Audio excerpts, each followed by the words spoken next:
What's going on, everybody? This is Brian Mazik, aka Unique Mazik, the hardest working man in sports and gaming, and we are talking the NBA awards for the 2017-18 season. The show just went off, so I went basically to my reaction video for the entire thing. James Harden won the MVP, so we're going to talk about that. We're going to talk about him over LeBron James and all of the other awards that were given out on Monday night.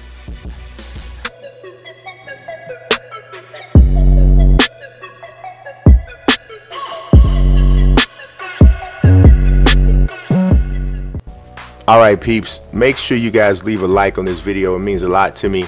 Also, subscribe and click the notifications bell. So if you haven't subscribed, make sure you do that. And if you are subscribed and you don't have the notifications bell clicked, do that so that you'll know when new videos drop. So I am going to talk about the MVP, but I'm going to kind of go in the order that the awards were given out. And I'm going to just go through them all, and we're going to talk about those like that. So the first award that was given out was kind of crazy. The first award that was given out was the Rookie of the Year. So we're gonna wait for a second because I had something else I was gonna talk about. But the Rookie of the Year was the first one given out, and it went to Ben Simmons. I did agree with this award. I understand the people who thought Donovan Mitchell should have got it. And I mean, obviously Donovan Mitchell had an outstanding season, 20 points a game, 3.7 assists, emerged as really just like the go-to scorer for a team that will really finish this regular season really strong. But I just thought overall the full body of work from beginning of the season to end, playing point guard, just being a consistent mismatch and problem for every single team, I thought Ben Simmons deserved it, and I thought he edged him out. So I didn't have a problem with that award at all. Jason Tatum is an outstanding young player, and when it's all said and done, you never know. He might end up being the best one of all three. I don't even think that's insane to say. That's just how much, and that's not a slight at Ben or Donovan Mitchell. That's just how much respect I have for Jason Tatum's game and just the overall way he goes about the game. I mean, this was a really solid rookie class, and I think that Lonzo is going to step up and have a solid career as well. So, you know, it's a really, really strong rookie class. So this was a tough one. Usually the Rookie of the Year is not that hard to predict or not that hard to select, but this year it definitely was difficult. A legit debate. I don't buy into the whole Ben Simmons wasn't a real rookie. That's ridiculous. I mean, he's not the first guy to have missed an entire first season and to come back and play it. I mean, last year, if Joel Embiid didn't get hurt, then he would have been the Rookie of the Year, and I don't think anybody would have complained. And the only reason they wouldn't have complained last year is because Joel Embiid didn't really have another guy that was really pushing him as hard as Donovan Mitchell pushed Ben Simmons this year. So if the stipulations for Rookie of the Year weren't a problem last year, why are they a problem this year? Is it because Donovan Mitchell's a better player than Malcolm Brogdon, who ended up winning the Rookie of the Year in 2017 because because Joel Embiid got hurt? Because if Joel Embiid doesn't get hurt and plays enough games, he runs away with the Rookie of the Year. So, and nobody would have complained. So to me, you can't use that as an excuse in 2018 if you weren't going to say the same thing about Embiid last year, right? So let's move on to the next one. The next one was the Most Improved Player Award. Now, it's funny. I thought that had Chris Dunn not got injured, I thought he was probably the best competition for Oladipo. Because here's the thing about Most Improved Player. It's not about, okay, here are the finalists, right? Which one of these finalists had the best season? That's not really what the award is about. The award is supposed to be about the person who made the most drastic improvement from one year to the next. So if you look at what Chris Dunn did as a rookie, as a rookie, and then you look at what he did, what he was on pace to do this year before he got hurt, fell on his face after he was dunking the basketball, it was quite significant. I mean, it was already quite significant. I just don't know if he played enough games. He only played 52 games this year because of the injury, but he went from 3.8 points to 13.4 points, doubled his rebounds, more than doubled his assists, doubled his steals. He shot like 37% from the field in his rookie year and went to 43% this year, shot 29% from three-point range, shot 32% this year. Free throw percentage went from 61% to 73%. There was some drastic improvements. But the injury, I thought, really slowed everything or kind of took him out of the running. And then the jump that Oladipo had was insane. I mean, he went from 16 points a game to 23. Went from 1.2 steals to 2.4, which led the league in steals. His assists went from 2.6 to 4.3. Rebounds from 4.3 to 5.2. Free throw percentage went from 75 to 80. Three-point percentage went from 36 to 37. Field goal percentage went from 44 to 47, just under 48. Yeah, yeah, he had a huge jump. So you can't really argue with that. Clint Capella clearly had a really good year, 14 points, 11 rebounds, and don't sleep on Spencer Dinwiddie. He had a really good year. I mean, I think everybody knew he wasn't going to win, but he did have quite a jump, so that was definitely something. But Oladipo, I thought, was the right guy to get it, especially when you consider the fact that Dunn got hurt, and I thought Dunn was really the #1 competition after that. The next award, I believe, was the Coach of the Year. And this one was the one I was laughing at first because it was really strange, right? Dwayne Casey gets the Coach of the Year after being fired by the Toronto Raptors. So, like, wow, that's really something. And this is so funny, right? This is so tripped out because I really don't think the Raptors were wrong for firing Dwayne Casey. And here's the thing.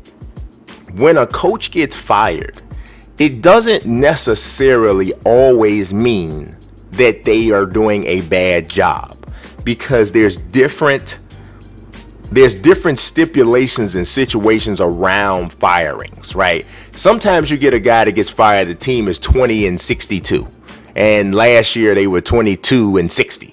And the year before that, they were 24-58. You know what I mean? And you're like, okay, yeah, well, bro, you're not winning. You're just not winning, right? And then other times, you get guys that get fired because they're the head coach of a team that is consistently good, but for whatever reason, they cannot get that current core that they have over the hump. We've seen it time and time again. We saw it with, Mark Jackson's thing was kind of different because he had some issues with front office. But I think a better example was in the late 80s when Doug Collins was the head coach of the Chicago Bulls. The Bulls and Michael Jordan and Scottie Pippen, was a young Scottie, young Horace Grant. They were going head up against the Detroit Pistons, couldn't get past them. 2 straight years, they lose to the Pistons in Game 7, the Eastern Conference Finals. A game away from going to the NBA Finals. They couldn't get past them. Just couldn't get past them. What does the Bulls management do? Jerry Reinsdorf and the owner of Jerry Reinsdorf and the general manager Jerry Krause, they fire Doug Collins and they promote his assistant Phil Jackson to become the head coach. And what happens from there? The Bulls go on to win 6 championships in an 8-year period, right? And the 2 years they didn't win, Michael Jordan was retired for 1.75 years of that time, right? We've seen it happen in other situations. Maybe it didn't spiral or go into that type of thing. We even seen it happen in other sports, right? We saw it happen in Tampa Bay with Tampa Bay Buccaneers. We saw Tony Dungy trying to take that Buccaneers team with the great defenses, and they had great defenses led by Warren Sapp like every single year, and they just couldn't get past it. They fire him, they bring in John Gruden, he pushes them, just a different voice pushes them over the hump, right? To me, that might have been what happened. We'll have to see what happens with the Raptors. We don't know what's going to happen.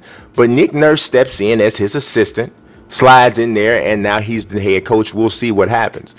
I personally felt that Brad Stevens should have been the coach of the year. To lose one of your best players, to incorporate, let's even go back. So you go from one season to having to incorporating a guy that's 5'8", 5'9", into being your #1 scorer, the key point of your entire offense, and you get the #1 seed in the East with that guy, which is an accomplishment in itself. So then you trade away that guy, bring in another guy who is another ball dominant type of player, and you bring in another guy who's supposed to be a major piece. He gets hurt in the first game of the season, okay, and we're talking about Gordon Hayward.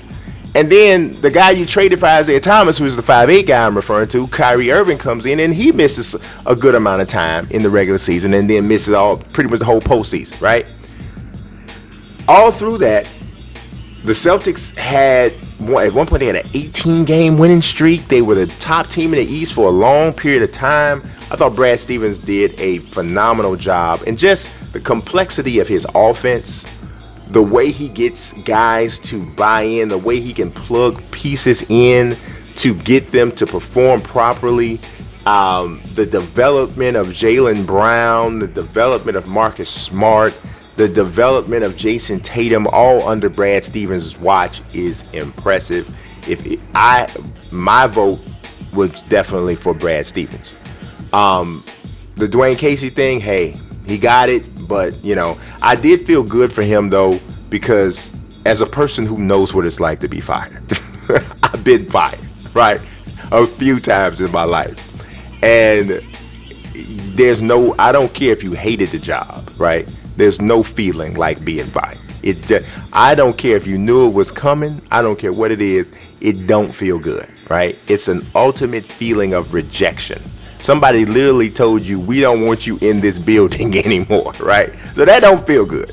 So I feel for him on that end, but it was really cool for him to so quickly land on his feet, finding a job with the Detroit Pistons. And now, not only do I have a new job, I have this trophy to validate me and validate the time that I spent with the Raptors, even though I didn't like the way that it ended. So I thought that was a pretty cool moment, even though I probably would have gone a different way with my vote. All right, the next award was the Sixth Man of the Year award. I was a little bit surprised because I thought Eric Gordon might win this, mostly because the Rockets had so much team success. Again, I knew Fred VanVleet in this particular category was he was the Spencer Dinwiddie of the Sixth Man of the Year finalists. Everybody knew he wasn't going to get it, but they needed 3 finalists, so whatever. Lou Williams had the better numbers, clearly. 22.6 points a game to 18 for Eric Gordon, 5.3 assists to 2.2 assists for Eric Gordon, 1.1 steals to 0.6 steals for Eric Gordon. So, hey, it was pretty, those numbers were pretty clear. But I was looking at team success, and I thought they might give Eric Gordon a nod because the Clippers were just kind of there all season. Just there. Especially once the Blake Griffin trade happened, it was just like, yeah, the Clippers, they play, aren't they? They over there, they are playing basketball, aren't they? They were like just not even there. But they stayed afloat and stayed pretty competitive throughout most of the season. And I feel like a lot of that has to do with Doc Rivers did a good job coaching. But I also feel like that it had a lot to do with the way that Lou Williams played. I mean, you would not have thought that the Clippers were over 500. They were 42-40. I mean, we're talking just 5 games out of the last playoff spot. And that, I don't know. I don't know that Doc Rivers got credit for the job that he did as a head coach.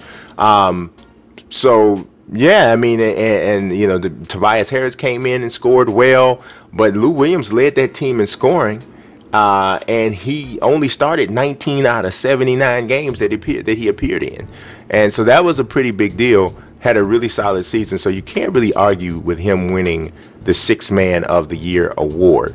Now let's talk about the Defensive Player of the Year award, and I 100% agree that Good Game Bro. I'm sorry. I couldn't help it. Man, Doug Vaney, a.k.a. Good Game Bro, looks so much like Rudy Gobert. Or should I say Rudy Gobert looks like Doug Vaney. It is crazy. But Rudy Gobert, I thought, should have definitely won the Defensive Player of the Year award. But obviously, Joel Embiid and Anthony Davis are both outstanding defenders, right? Anthony Davis even averaged more blocks than Rudy Gobert. But if you ask me which player single-handedly affected teams offensive approach the most on a night in, night out basis. Feels to me like that's more Rudy Gobert. And to me, I think part of the reason being is because he's not really looked at to be much of a scorer for his team. So thus he can give all of his energy on the defensive end, or a ton of it on the defensive end, when you're looking at somebody like Joel Embiid and Anthony Davis have to be big scorers for their teams. So that's just me. I mean, which you could say, hey, then that's even more reason why Anthony Davis probably could have got it, because he's scoring 28 a game, 11 rebounds. He's still blocking more shots than Gobert. But I think a lot of times Gobert has an effect almost like a shutdown corner. You know, shutdown corners a lot of times in NFL, and I know this is my second NFL reference in the NBA video, but a lot of times a shutdown corner doesn't get a lot of interceptions. And you know why? That's because quarterbacks don't even bother to throw their way, because they already know what that deal is. They don't want that smoke. And I think Rudy Gobert has a similar effect in the paint. Guys who are penetrating, they don't want that smoke. They don't want that ball coming back flying at them.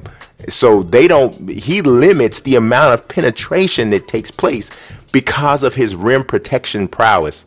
And I just think he just affects the game more on the defensive end than anybody else in the league. And that's why he did deserve the Defensive Player of the Year.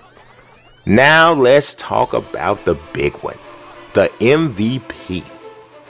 The whole shabizzle, right? What we sat and watched all those people come up there with funny looking suits and all of that, and Travis Scott mumbled through his verses or whatever he was doing and messed up our television screen. I'm still trying to fix the doggone tint and find the right hue on my screen after that Travis Scott performance. I don't know what was going on. Looked like, you know how you drop your TV on the side and then mess the color up, and you just, or your kid put a magnet on the screen. That's what it looked like. My kid put a magnet all over the screen and just messed it all up.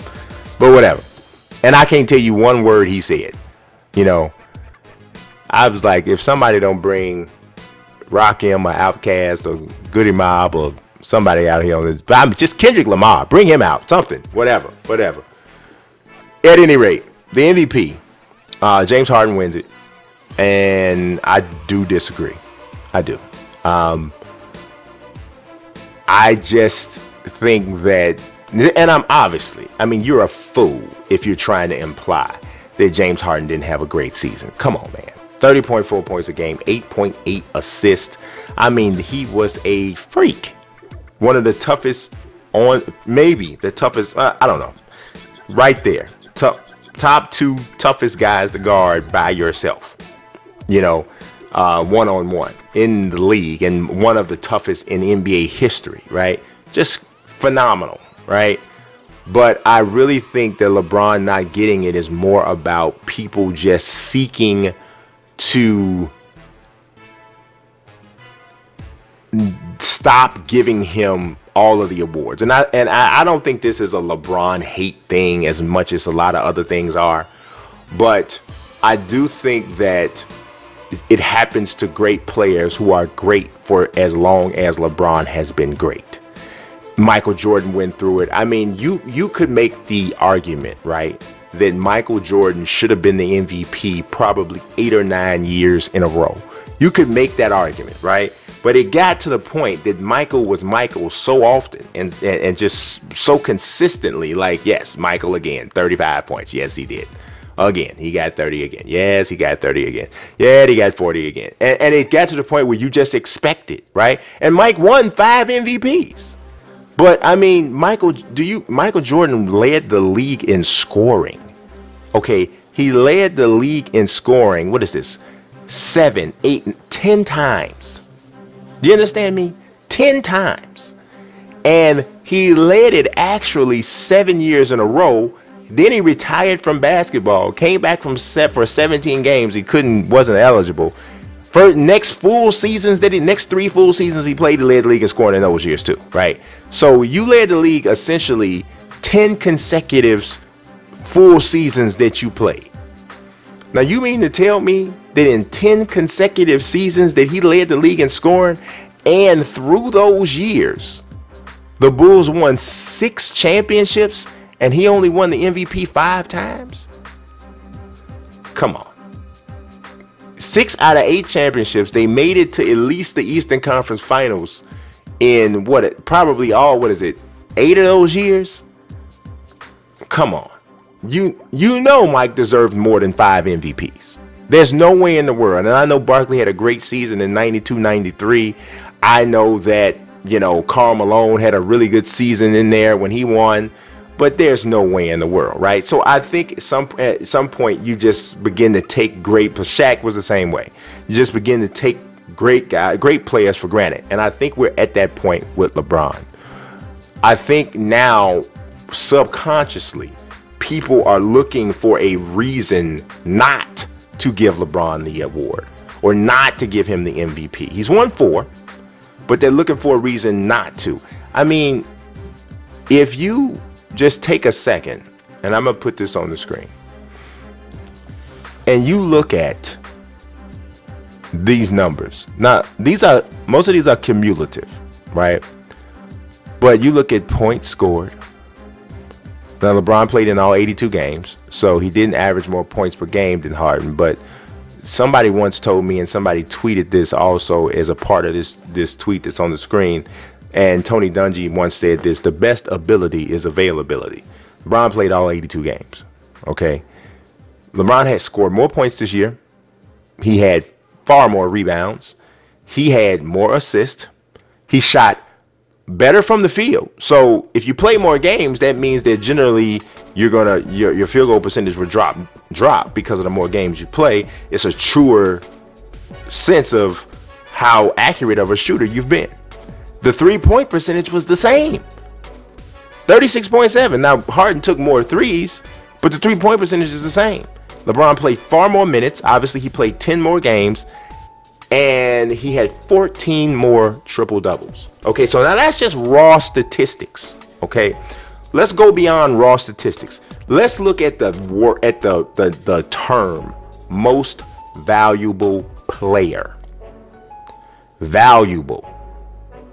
Most valuable. Okay, most valuable. So the first thing I think of when I talk about value is I say, if I didn't have this, what impact would it have on me? All right, so if I have a house and a car, which one is the most valuable? Well, it's probably easier for me to get another car than it is for me to get another house. So the house is more valuable than the car. If I have a watch and I have my wallet that has all my identification in it and some money, which one is most valuable? Well, I can go and buy another watch. Well, depending on what kind of watch it is, but I can go buy another watch. But 9 times out of 10, if I lose that wallet and all my identification and all of the problems that can come from that, that wallet's probably more valuable to me. So if I take LeBron James off of the Cleveland Cavaliers roster and I take James Harden off of the Houston Rockets roster, which team is left in the best shape? Come on, y'all. You mean to tell me you know that if LeBron is not on that Cavaliers team, they are not a playoff squad? They are not. They might hit a hot streak and battle for the 8th playoff seed, but they're not a playoff team. They're certainly nowhere near a contender. Now, as great as James Harden is, if you take him off of that Rockets team and you still have CP3 and you still have Clint Capella and you still have Eric Gordon and you still have Trevor Ariza and you still have Ryan Anderson, that's a playoff team, guys. That's a playoff team. That's a pretty good team, to be honest, because you got Chris Paul running the show, running pick and rolls with guys, getting shooters open. You still got a ton of shooters out there. You got guys like Luke Richard and Bahamute coming off the bench.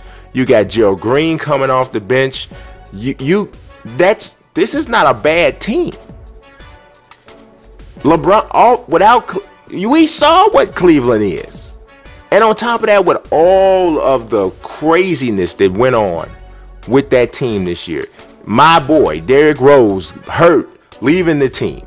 Isaiah Thomas acting a complete fool when he gets there, being shipped out. Dwayne Wade never should have been on the team, period, and certainly should have never been starting. That's a mess. J.R. Smith in and out mentally. Tristan Thompson missing time. Kevin Love missing time. All of that went down. And you look at what LeBron did this year. And I ain't even talking about the postseason, because obviously this is a regular season award. There's no way in the world you can tell me that James Harden was more valuable to his team than LeBron James was to his team. And then also, when you look at these numbers are really close.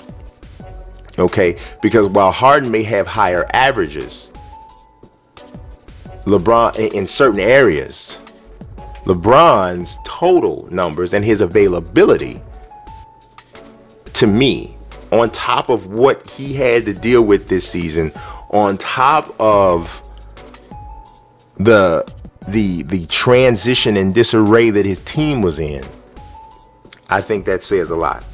I think it says a lot. And to me, he's the MVP. But officially, the MVP is James Harden. And that's all that really matters. My opinion only that matters to me.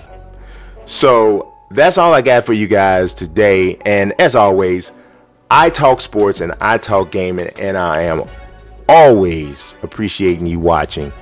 God bless and peace. I'll be weak. I'm rather unique.